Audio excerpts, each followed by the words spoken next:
In the North Atlantic, a massive bulk carrier suddenly snaps in two. This happened very, very quickly. Literally at the speed of sound.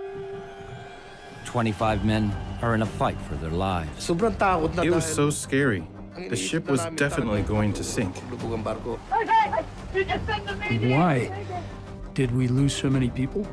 Why in the first place would this ship even break in two?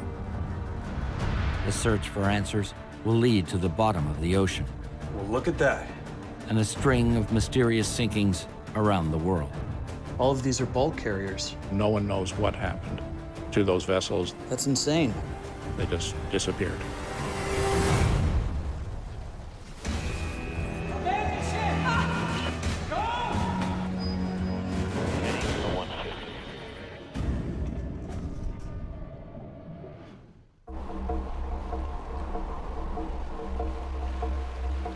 Winter in the North Atlantic, and the 180-meter bulk carrier Flare is heading west. Bulk carriers are designed to do heavy lifting and heavy work. Throughout their lifetime, they carry very dense, heavy cargoes, and they trade all over the world. Chief, increasing speed to 12 knots. Aboard is the captain and 24 crew. They've just come out of a powerful winter storm, and another is on its way. Hold course. Holding course. 23-year-old Cyrus Ferrarin is at the helm. New to the ship, he signed on just a week before departure. Ang position ko doon sa MV Flare. My job on the Flare was able-bodied seaman. I was in charge of the manual steering on the ship. I wanted to be a sailor because my uncle was a sailor. And when I was a kid, he was always coming home from his trips, happy and with lots of money. That's why I thought I'd like to do it too. Masaya, maraming pera. Ganun, na-joke ako na, magseaman ako. The Flare is more than halfway on an approximate 6,000-kilometer voyage from Rotterdam to Montreal to pick up a cargo of grain. The bulk carrier is equipped with massive cranes that can fill its 7 holds with almost 38,000 cubic meters of cargo. Right now, the holds are empty. Below deck, 4th engineer Romarlo Napa is busy helping with repairs to one of the ship's ballast tanks. We were actually inside the topside tank. It took us almost a whole day to work on the issue with the welder.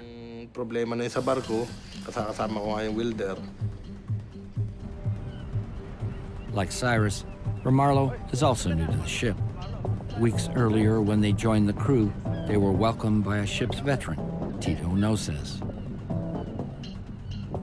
He was really helpful from the moment we came on board. I was still young, and he was there to teach me. He's just the kind of guy he was. The Flare is heading for the Canadian shipping channel, the Cabot Strait. It's an area known for bad weather. Chief, decreasing speed to 5 knots. Captain Chris Hearn is a master mariner from Newfoundland. He knows how rough these seas can get. The Cabot Strait is between two land masses that have weather patterns that are different.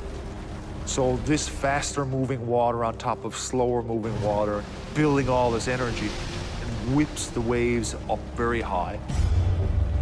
The crew secures the lifeboats to keep them from being torn from the ship during the storm. The waves were strong, and the wind was loud. You could really hear it. Marinig mo talaga yung hangin. Blow ng hangin. Malakas. Keep her on the starboard bow. The ship is not loaded, and she's more exposed to the elements and to storms. That ship was slamming and pounding. You can feel that vibration because the energy has to travel along the length of the hull. You could actually see the ship bending in the big waves. The bending and twisting can be an unnerving experience, but Flair was built to handle this. All ships are designed to flex, and particularly really long ships. She's flexing and moving all the time. The waves are reaching 9 meters high, as tall as a 3-story building. Kasabang talaga. It was really loud when the waves splashed on the bridge. Front ng bow part ng barko. Good night, sir. Good night. At 2 a.m., Cyrus's shift is over. He heads below to try and get some rest, but in a storm like this, it won't be easy. Hindi ka naman makatulog kasi You couldn't sleep because of the waves and the weather. rough weather. Hindi ko I lang couldn't see it, but I could feel it shaking and slamming. slamming talaga yung ano niya.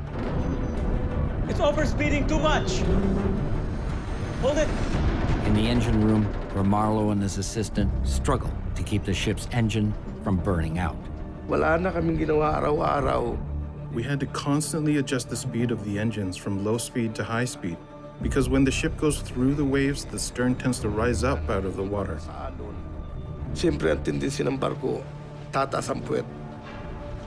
As the vessel is slamming up and down as it's moving through these waves, sometimes the propeller is partially exposed.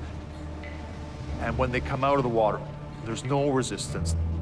That overspeed can damage your engine. We couldn't take our eyes off the engines for a second. It was like that the whole shift.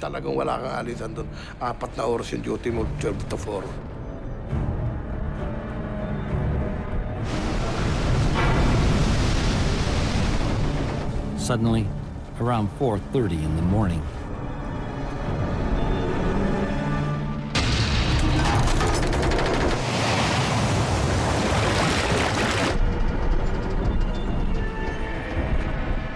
Malakas na There was pagbaon. a loud bang. What happened? Did we hit something? Then the alarm went off. Nag-ano na, nag-ring na yung alarm. Abandon the ship! We're sinking! Wait! I'm coming! Put on your life jackets now! Kumatok siya sa pintuan ko, tapos sabi Someone banged on my door and told me to put on my life jacket. life jacket. Tapos I put on 2 pairs of pants and 3 pairs of socks. 3 medyas. Nahirapan na nga ako umakyat sa taas kasi I had a hard time with the stairs because the ship was tilting. outside, it's freezing, and the crew is terrified. Most aren't even dressed for the cold. Pero si Rimardo, I saw Rimarlo, and he was in his pajamas. No socks, just his pajamas and a t-shirt. at saka t-shirt. It's not just the cold they're worried about. It's the shock of what's right in front of them. The entire front half of the ship is gone. Their ship is just broken in half. It's almost too impossible to believe. Tapos yung iba ng I could see my crewmates were terrified. Some were crying, others were praying. yung nagdasal sa akin, nagdasal ako. It was so scary because we all saw that the ship was definitely going to sink. The only thing we could do then was figure out how to survive. Ang iisipin mo na lang doon kung paano ka makasurvive. 25 men are trapped on a broken ship that's going down fast. The question now, can any of them survive the icy ocean that awaits them?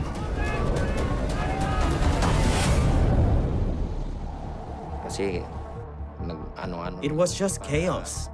Everyone was in a panic. The captain was nowhere to be seen.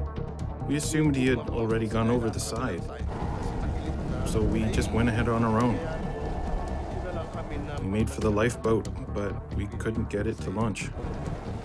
Parang na lifeboat, hindi na namin magawa. They've put additional lashings on the lifeboat to try and prevent it from being lost during the storm. And they can't get the lashings to release. The crew are struggling with life and death. We kept asking each other, what are we gonna do? Unable to launch the lifeboats, all eyes turned to the ship's radio operator. We asked him if he called the SOS. They're stunned to hear no call has been sent. At least if he'd called, there might be a possibility we'd be rescued. Desperate, the radio operator races back to the bridge in a last-ditch effort to make the call. The stern section is sinking and it's listing, so the radio officer has to make his way up, holding on to the ladders and up the stairwells to try and get to the bridge.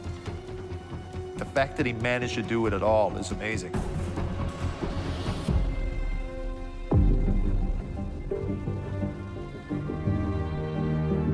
At the MCTS, the traffic station in Stephenville, they received a very faint, incomplete mayday by VHF, very high frequency radio. Canadian authorities launch a massive hunt for the flare. But with only partial coordinates, the search area is enormous.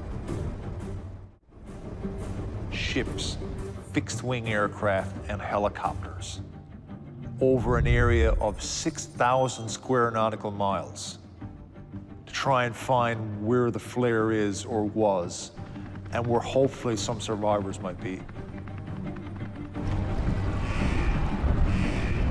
Just after the mayday, crew members are still clinging to the railings as the ship goes down.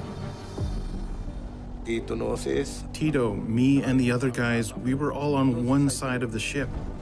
We were all together just hanging on to the rails. We were really scared.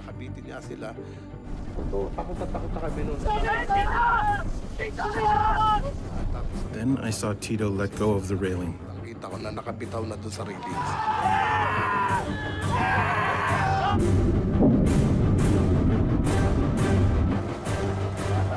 Moments later, the rest of the crew have no choice but to follow. They jump just as the stern goes under. The physical shock of that kind of cold water is unbelievable. It completely takes your breath away. Gasping for air, Cyrus sees an overturned lifeboat. It's his only hope.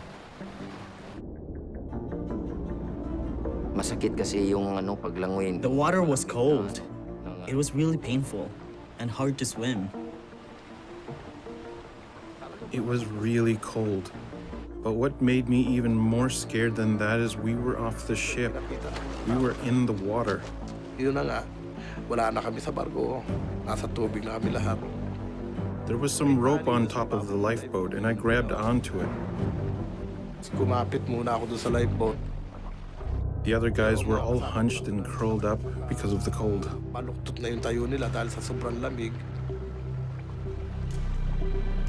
Cyrus, Romarlo, and 2 others have made it to the lifeboat.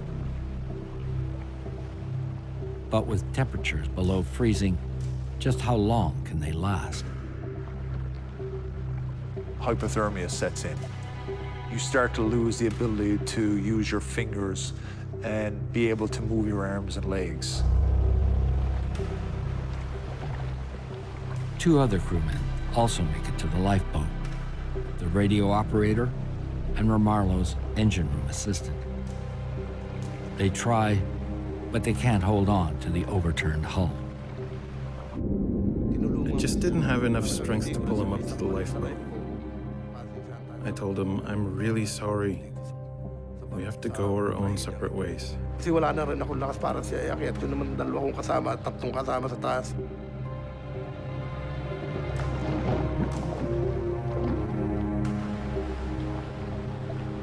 Drifting in the bitter cold, their chances seem hopeless. Then suddenly, they see the bow of a ship it appears to be coming their way. Oh, yung isa naming kasama na nagsabi na, may ano na. One of us even said, we were rescued. We all hugged each other, my companions and I, and said, "We're alive. The rescuers are here." I couldn't believe it. Then, as the vessel comes closer, they discover it's not a rescue ship. It's the flare's broken bow, still afloat. The flare broke in such a way that the watertight bulkheads were still intact. So now we've got these empty spaces that are helping this bow section stay afloat. It must have been an incredibly eerie situation. Nabuhayan kami ng loob lahat. We were all so hopeful. But when we figured out that it was just the forward part of the ship, that's when our hope was lost. Nawala na naman ng pag-asa.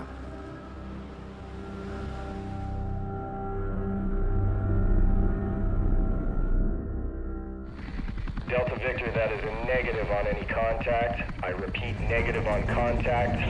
By sunrise, the search has yet to find any trace of the ship or possible survivors.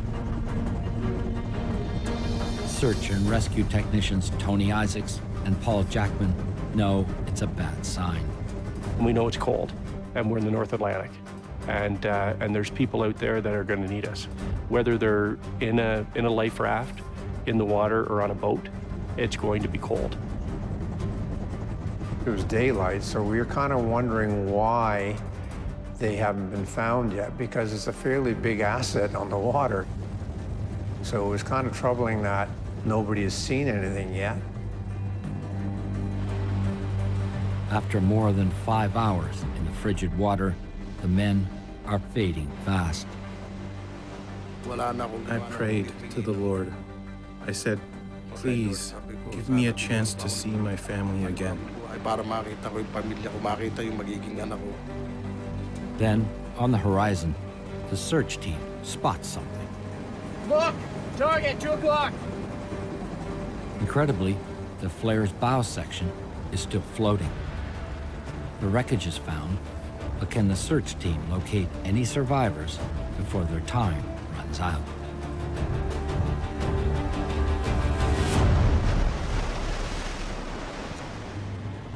We saw the bow quite a ways away, because obviously it was quite large. The waves were crashing around, and to me it was sort of kind of a little eerie. Out the right side of the aircraft, we could see the oil slick. There's no sign of anyone on board, but experience tells them if there are survivors, they won't be far away. We had a fairly defined debris line, so we just followed that down, flying in a very slow hover. Moments later, we could see the overturned boat. 4 people barely clinging to it, and one of them just barely raising his hand. We heard a helicopter, and we all started saying, "We're gonna make it. We're gonna make it." Sabi ko nga sa nila, buhay na tayo, nandito na rescuer. When I got to the lifeboat, they were all hanging on to ropes, and were very reluctant to let go of that rope.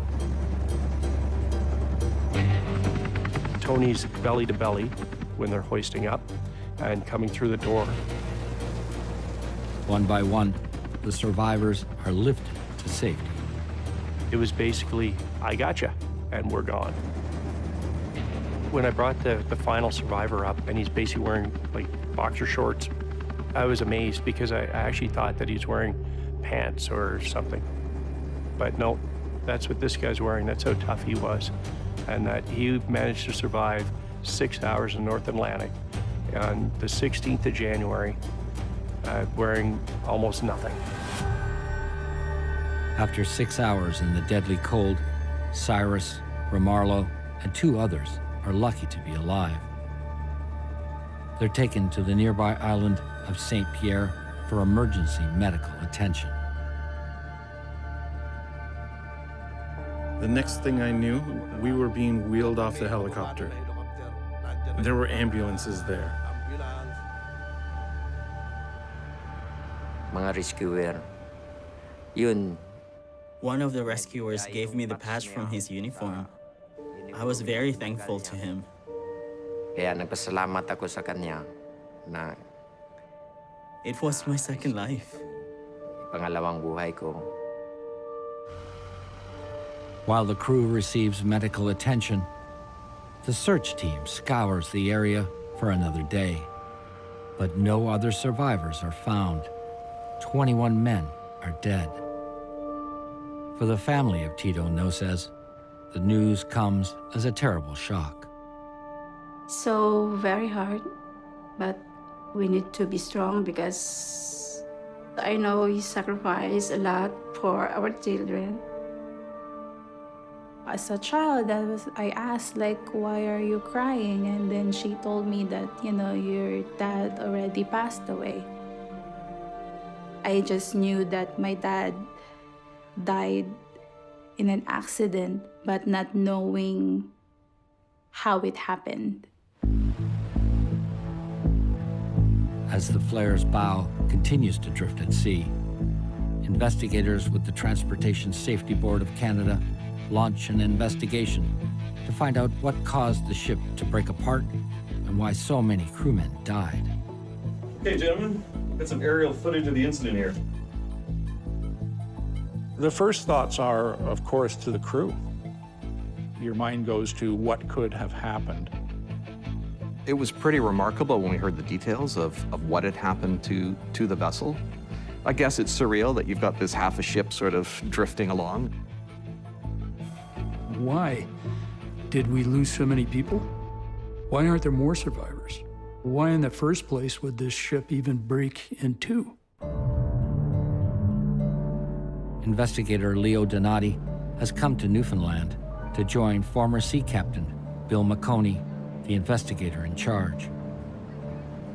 Let's see what these guys can tell us.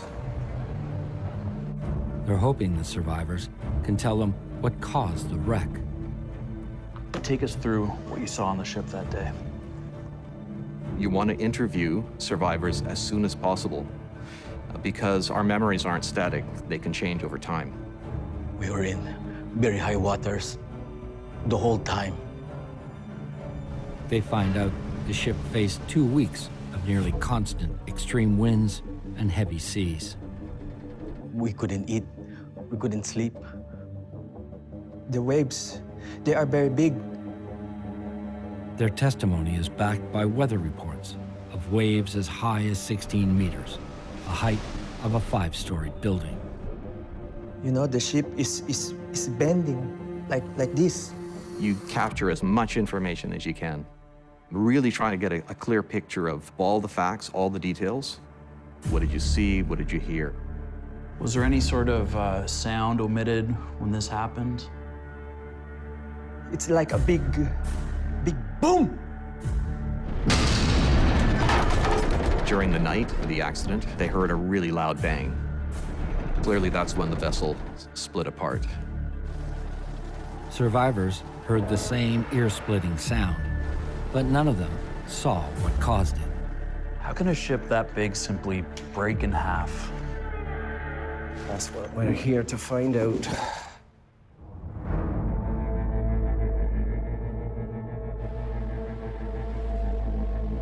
Investigators have a deadly mystery on their hands.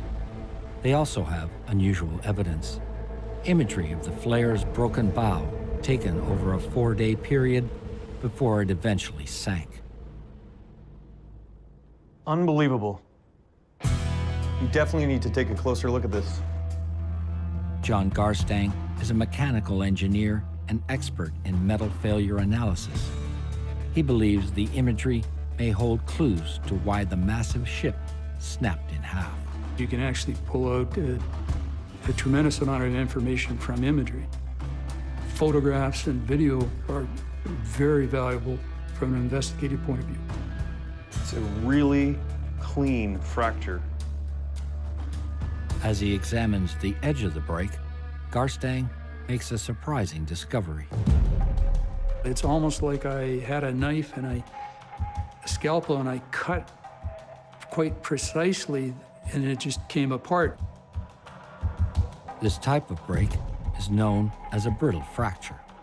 A brittle fracture is something like how glass breaks. When it breaks, it breaks, but it doesn't deform much, twist or bend. It breaks quickly. The theory matches the survivors' accounts, but to investigators, it doesn't make sense.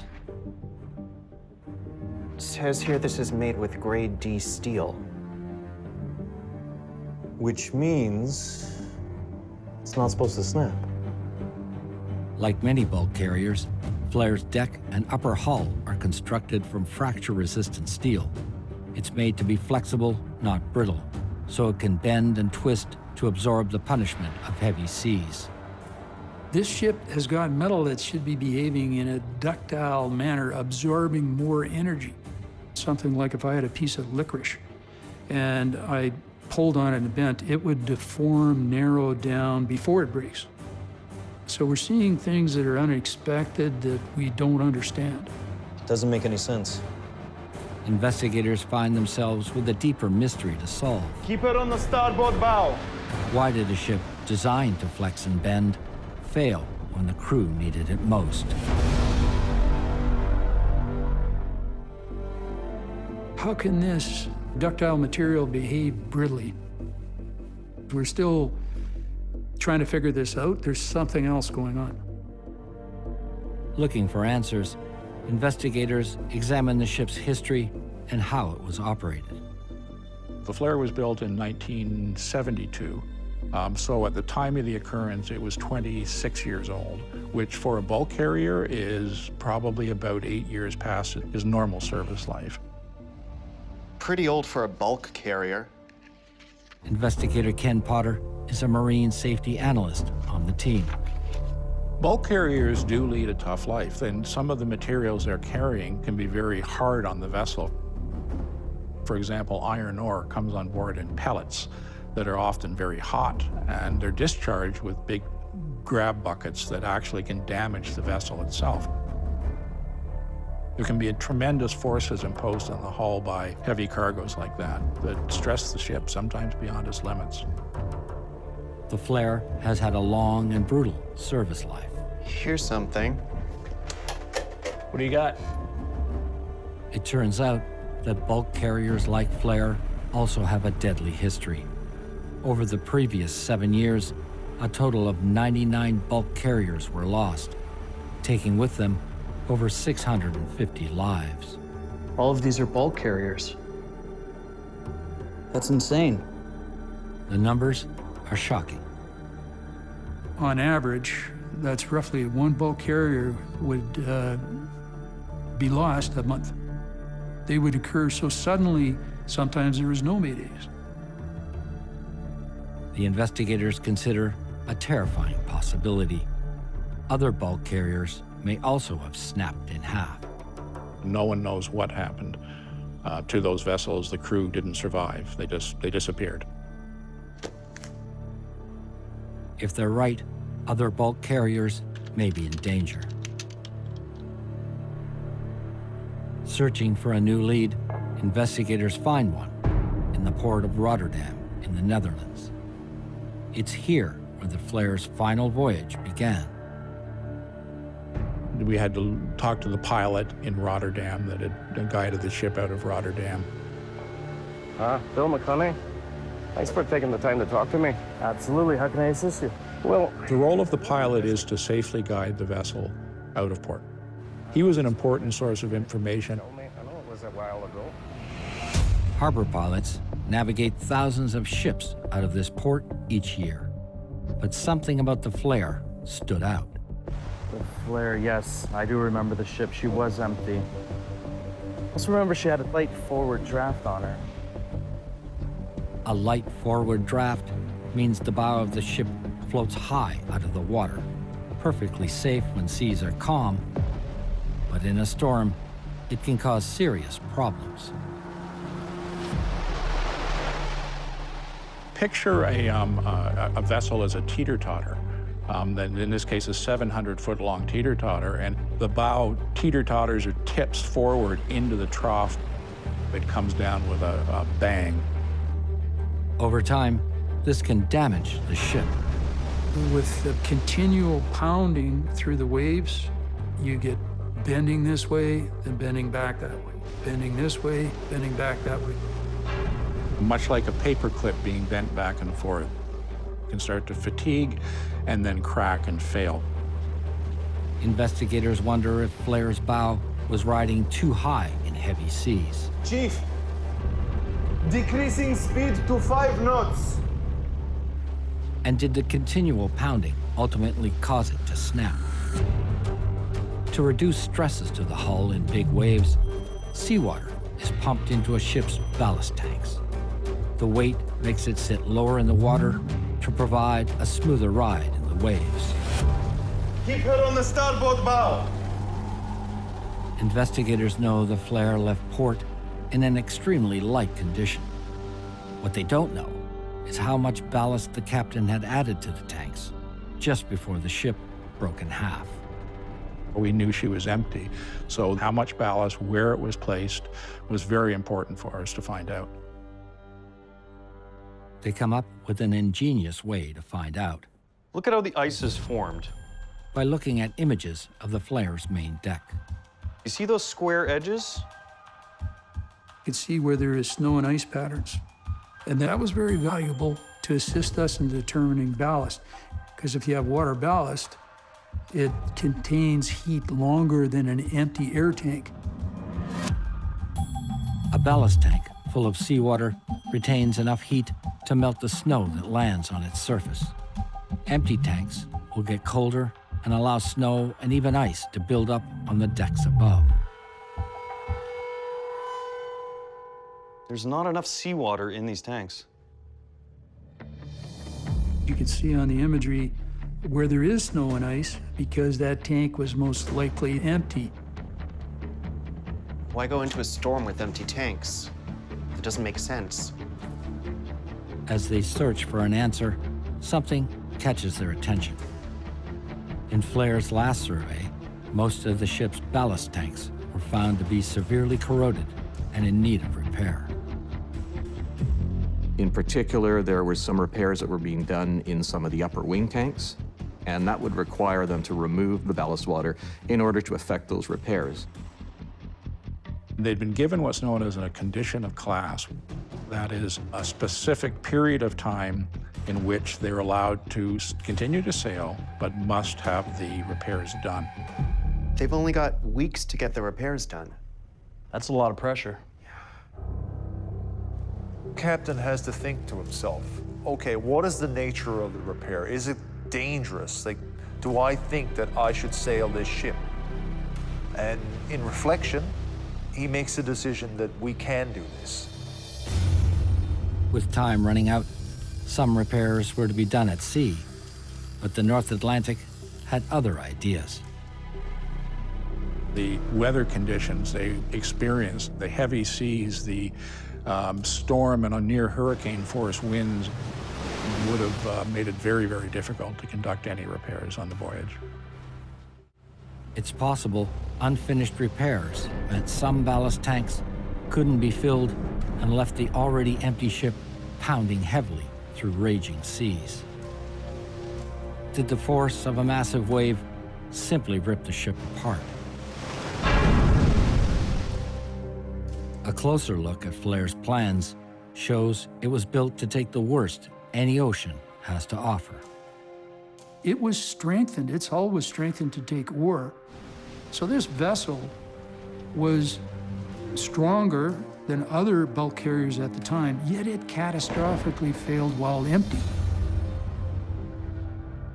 Searching for answers, investigators dig deeper into the ship's structure.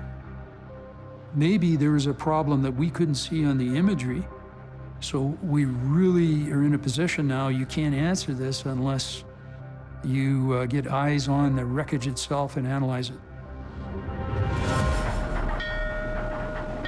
Investigator John Garstang boards the Canadian Coast Guard vessel Earl Grey and ventures out to the sunken wreck of the flare's bow, about 145 kilometers off the coast of Cape Breton. He has an ROV equipped with a high-resolution video camera to scan the wreckage for clues. We've only got a limited weather window, and we have to make the best of every minute we've got. As the ROV goes into the water, Garstang knows this may be the investigation's last chance to find out what caused the flare to break apart.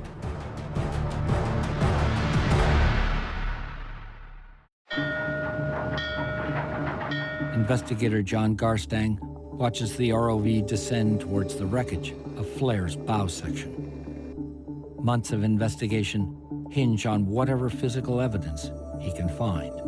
This is a risky operation because you're going on a wreck and there's cables and twisted metal and everything you can entangle on. We may all of a sudden lose a $100,000 vehicle in addition to accomplishing nothing. 76 meters below the surface, Flare's bow looms into view. You never do get used to coming up on a wreck out of the dim and dark and then seeing this massive structure. And you cannot help but not be personally affected. Basically, you're at a gravesite, those who didn't make it. The sunken bow has landed on the seafloor, nearly upside down.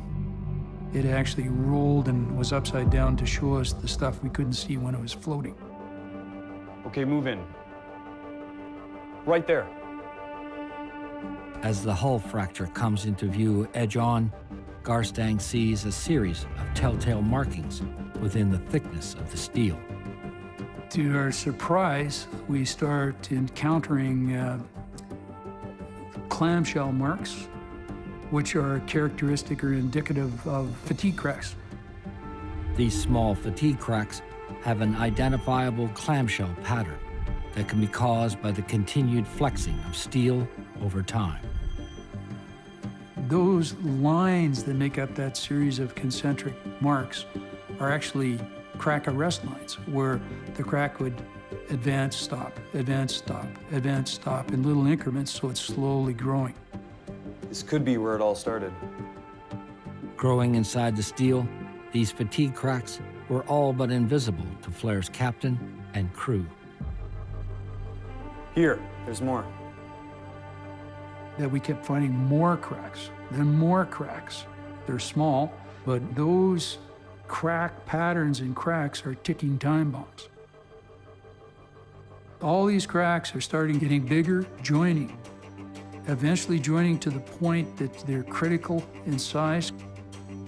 The analogy I could give you with glass, if you just put a thin scratch on the surface of that glass, once you have that, if you then have a shock loading, which is the pounding of the waves, the sudden bending, that combination can then suddenly create a rapid, fast fracture, so rapid that it's catastrophic.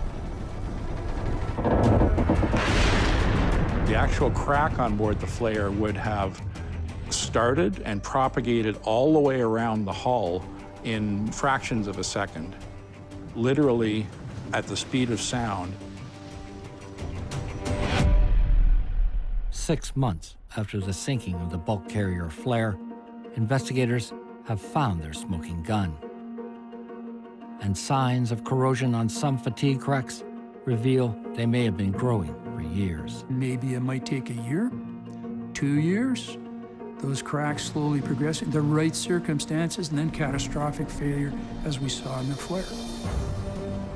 The Flare's crew didn't know it, but they left Rotterdam on a ship that was already primed to break apart. Decreasing speed to 5 knots. The pounding transatlantic voyage weakened it further, before the final storm near the Cabot Strait proved to be the knockout punch. The ship was inspected, and it passed. Flare had ultrasonic tests done on its hull, but the deadly fatigue cracks were never detected. Now it brings into question, who did the inspection? How well is the inspection being done? Maybe it's a person whose equipment isn't what it should be. So this triggers a safety response with urgency. There's other vessels all over the world that may be in danger. We gotta warn those other ships. Those cracks are like ticking time bombs. The same type of hidden fatigue cracks that broke the Flare could sink another bulk carrier at any moment.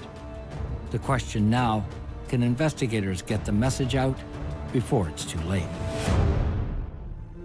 There's a very large fleet of similar design vessels. Do they have cracks and we could tell them at locations that we're finding these? The response is alarming.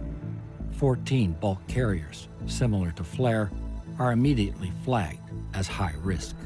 2 vessels of similar design that come into Canadian waters, one of which was inspected, had cracks like the Flare.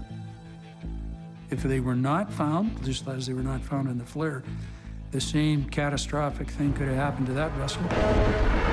So this was for me personally, and I know with the other team members, this is a big deal.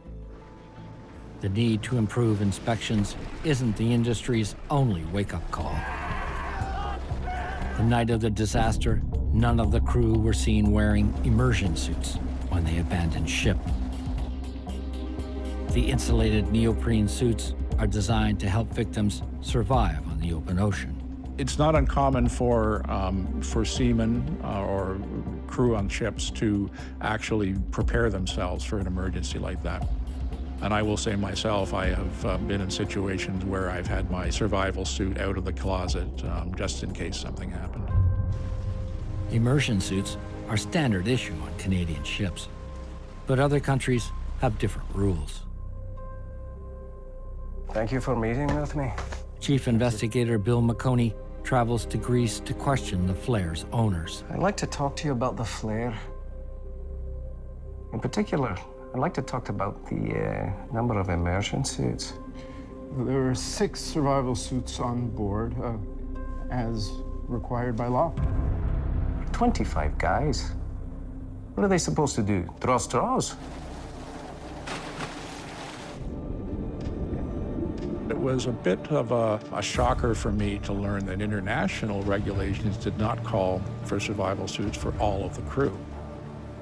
We're going to have to work on the law, and I'm hoping that you'll help me out.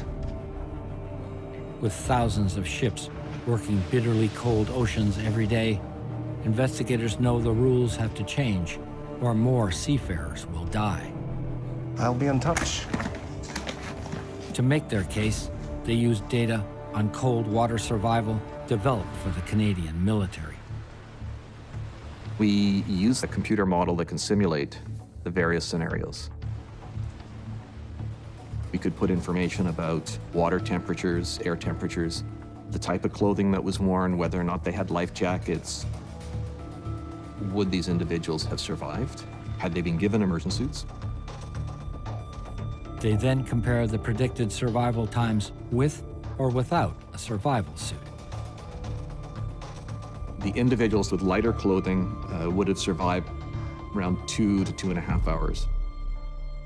When we ran the model within immersion suits, survival times increased by 12 to 14 hours. The results are no surprise. With immersion suits, more of the Flare's crew would probably have survived. You always hope that you can make a difference. Of course, there's the families too, a closure, like, what happened? Why did this happen? The investigation and results of the survivability model are presented to the International Maritime Organization, demanding change. The IMO and the 150 member nations agreed with us, and the rules were changed, requiring 1 survival suit per crew member. Sadly, in too many cases, you need a very tragic event with fatalities to create true change. The flare is part of a legacy of tragic events. 21 years after the tragedy, Romarlo and Cyrus meet once again. Ano, kumusta na? Ikaw yung... Anong nangyari sa balbas mo? Asa? The two men survived a trauma they'll never forget, and it changed their lives forever. My goal was by age 35, I wanted to be a chief engineer because that was my dream.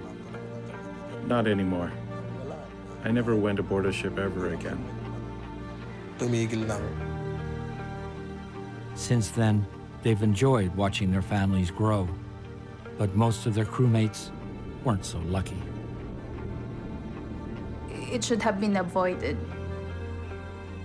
So I'm hoping that after the accident on the flare, the maritime industry should have had a lesson